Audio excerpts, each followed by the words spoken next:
त्याच्या बरोबरीने जेव्हा रिसर्च करत होतो तेव्हा जाणवलं की हे जे सगळे वीर आहेत, हे सगळे वीर अत्यंत सामान्य घरातनं आले होते सुरुवातीला. छत्रपती शिवाजी महाराज सुद्धा एक जहागीरदाराचे पुत्र म्हणूनच समोर येतात सुरुवातीच्या काळामध्ये. परंतु तिथपासनं ते अभिषिक्त छत्रपती हा जो प्रवास आहे किंवा आपण तानाजी मालुसरेंचं उदाहरण घेऊ की तानाजी मालुसरे एक सामान्य शेतकरी घरात येऊन सुभेदारांपर्यंतचा प्रवास आहे. असे अनेक असंख्य वीर आपल्याला दिसतात. हा जो प्रवास आहे हा मला कायम प्रश्नात टाकायचा की हे तयार कसे झाले.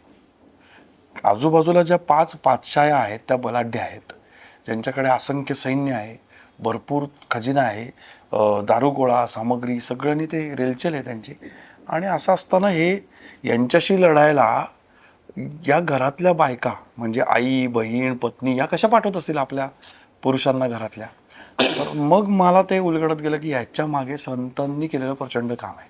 हो. आपल्या सगळ्या संतांनी 700 वर्ष ज्ञानेश्वर माऊलींपासून तुकाराम महाराजांपर्यंत म्हणजे आजपर्यंत आपण जर म्हटलं 700 वर्ष, तर हे प्रचंड काम त्यांच्या साहित्यातनं करून ठेवलंय, त्यांच्या कवनांमधनं करून ठेवलंय.